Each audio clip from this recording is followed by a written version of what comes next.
GameStop Corp is up 20.3% in the pre-market of September 22nd, 2020, despite activist pressure from RC Ventures LLC.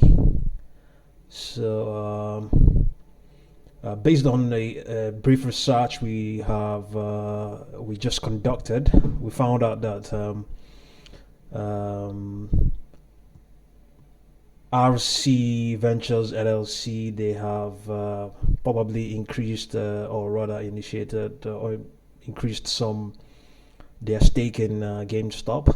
So this is a disclosure that was filed with the SEC on the 21st of September 2020. It's schedule 13D, and that's why, hence the reason why is SC13D. So you can see it's a name of issuer. It said the information to be included in statements filed pursuant to 13D and amendments thereto filed pursuant to 13D 2A. GameStop, name of the issuer, common class stock is the security, and I have a few details there, and see the filing date is September 21st, 2020. Name of reporting persons RC Ventures LLC, and citizenship or place of organization is Delaware. Shares voting power 6.5 million. Shares this positive power 6.5 million. Okay.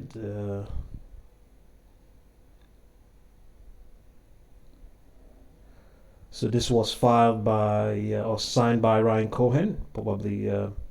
Hence, he must be the owner of or the founder of the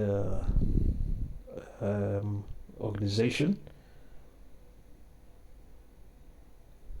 So as at the 14th of September, they had 121,644.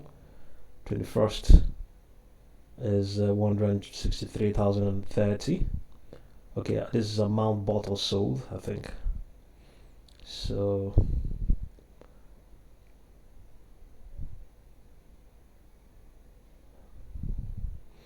you will find in the description box below this disclosure. We will include that for you to have a look yourself. So and but also today as well, Seeking Alpha, they also covered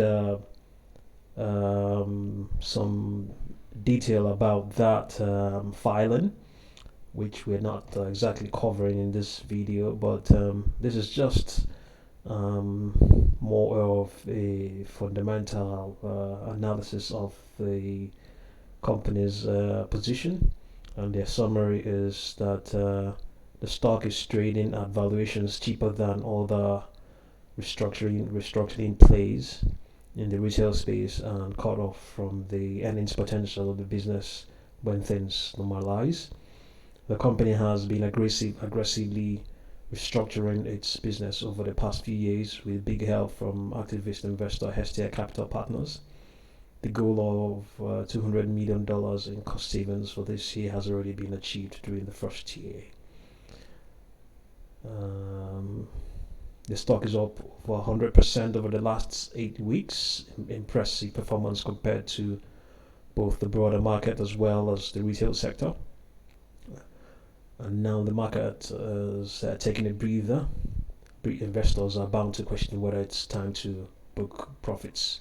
So you will see what they are talking about when we have a look at the charts. Why you see this 100% played out on their charts, on the equities chart. The market fearful of the rise in online games, continues to see the business as a relic of the past when consumers were going to physical stores to buy, sell, and trade in video game titles, ignoring the power of its strong franchise in the gaming community, with the company which the company is finally starting to monetize. After years of restructuring and with multiple growth catalysts from both top line and bottom line, the horizon, the stock looks ready for a revaluation. The stock is trading at valuations cheaper than other restructuring players in the retail space and cut off from earnings potential of the business when things normalize. Okay, doubts over the survival of physical stores discounted, but this is not the end. Okay, what the market has not yet acknowledged that all is not lost. The recent skirmishes, including a lawsuit between Apple and Epic Games over Fortnite, will act as a wake-up call for publishers to avoid over-reliance on an app ecosystem. Yes, the same won't turn back the tide, but may help slow down the deterioration of the business. Operations restructured. In the meantime, the company has been aggressively restructuring its business over the past few years with a big help from activist investor Hestia Capital Partners, which also nominated 2 members to the board in June of this year. Good catalysts offer a window of opportunity. Secular headwinds for sales growth are strong, but do not exist. But there do exist some favorable tailwinds as well, namely new gaming console cycle that last year's extremely fast growing e-commerce business, new app, software launches, and other growth catalysts. After 7 years, the refresh of major consoles is about to begin. Both Sony, Microsoft are about to launch the next versions of PlayStation and the Xbox, that is PlayStation 5, Xbox Series X, for the 2020 holiday season. Last week, GameStop started taking pre-orders. Nintendo is also expected to launch the next generation console, Switch 2, by early 2021, coinciding with the original console's 4th anniversary. So GameStop, as a specialty game retailer, stands to benefit immensely from this cycle, not just because of customers' favorable response to new consoles, but also due to the resulting increase in sales of headsets and controllers, as well as increase in software sales that follow the hardware upgrades. Call of Duty and Cyberpunk games are expected to launch by the fourth quarter, and Microsoft's Halo Infinite expected to launch in early 2021. New consoles should also lead to more trading opportunities that are beneficial for margins as well. To further monetize the upgrade cycle, the company plans to launch expanded finance and leasing options and the data payment plans, complementing the increased customer interest. E-commerce is growing fast without cannibalizing store sales. The rise of e-commerce businesses has been a major development for GameStop and an opportunity that the street has failed to fully appreciate so far. Global e-commerce sales rose 800% during the last quarter, with e-commerce sales penetration rising to 20%. It's a significant increase from low single digits just a few quarters ago. Standalone e-commerce is more than $1 billion business and growing at par or faster than some of the high-profile online retailers that are commanding sky-high valuations. More importantly, significant sales from closed stores also shifted online. Okay, time of these growth analysts couldn't have been better. Okay. Valuations and why one should bother digging deeper.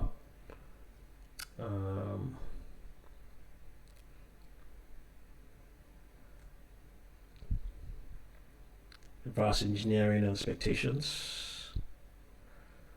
So these are the expectations for this year. It's going to be less.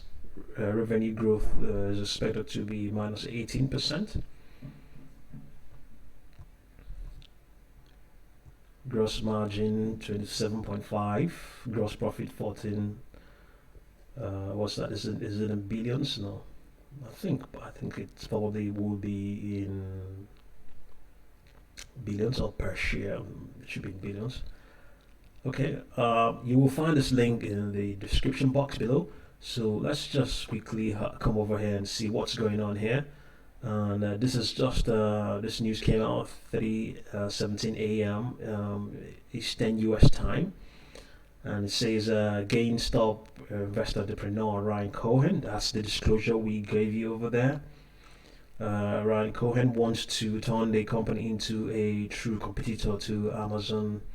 Bloomberg News reported on Monday, the 21st, 2020, citing an unnamed source. Cohen and his firm RC Ventures are reportedly in talks with GameStop's management and several board members regarding a deeper involvement in the company to produce the best results for shareholders, according to a filing Bloomberg reported. The plan, which has not yet been made public, is for GameStop to go head to head with Amazon or other big e-commerce companies by offering a wider selection of merchandise and fast shipping. Cohen has a 10% stake in GameStop, making him the biggest investor. He co-founded Chewy.com and served as its CEO, selling it to PetSmart Inc. for more than $3 billion in 2017. Okay, so that is probably one of the reasons why the stock is up. Last time we checked it, it was 20.23. Let's refresh and see. 23.31.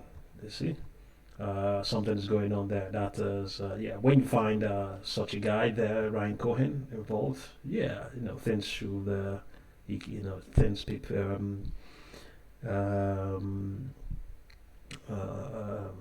Market participants who have been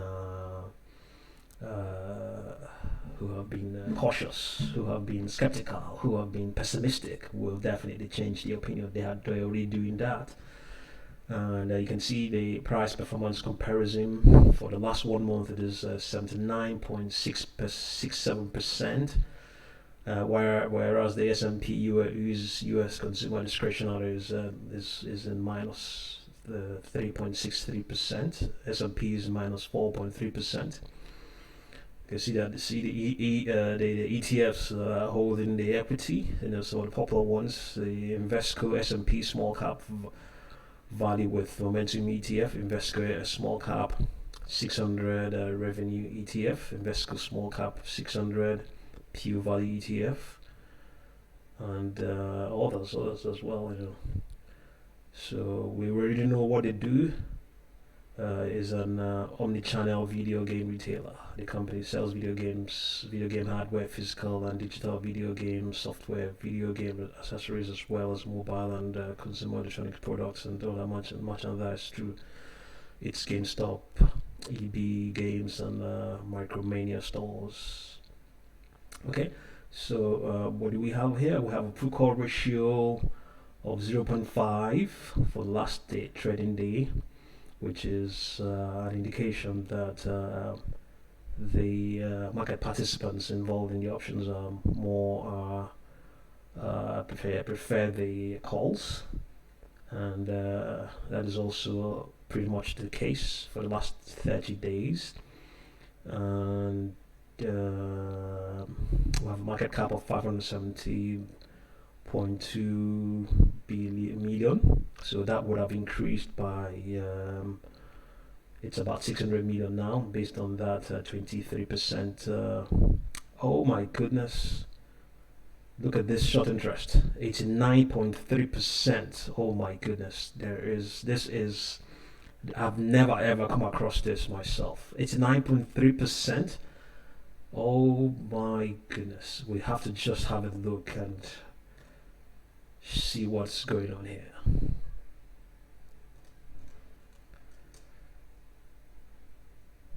$11.4 days to cover. They did not indicate what it is exactly. Probably an indication that it is of great interest. You can see what I'm saying. 89.94%. 894 million. This is taking into cognizance probably the price that is going on, the current price now in the market. It is it's approaching 1 billion. It's okay. Short percent increase 4%, 11.4 days. Oh, this is unbelievable. Look at what we're talking about over here. In the last 8 months, it's this says over the last 8 weeks. So it has increased by 100%. So where would that be? Will be in July. So in July we have it has a price of 410, and so yes, easily it's over 100%. 410 is 8, double that is 820. So it closed at 877. So going by the price we are looking at right now, it is at 1079. So that is about 150% since the last 8 weeks. So this is a very interesting stock to watch. Very, very interesting stock to watch. Very, very, very interesting. I've never ever come across such a short interest. There is nearly everything, nearly the entire equity is, nearly the entire float is sold short. People, it's this disclosure by Ryan Cohen is the sort of disclosure that will definitely leave a lot of skeptics, especially those who are involved in the that short interest, to run for their cover. And it will be interesting to see what's going to happen when the markets start actually trading. They are currently trading, but it's not. They're not trading in the other parts of the world. They're not trading in the US yet. So a gap will occur here because this chart traces what goes on in the US markets. So when when the market opens, a gap may occur. So this is really interesting. And we did a research, but we didn't actually bother to check what the short interest was. It's by far the most interesting thing fundamentally concerning GameStop. Okay, if you're new to this channel, don't forget to subscribe and hit that notification bell. Thank you again.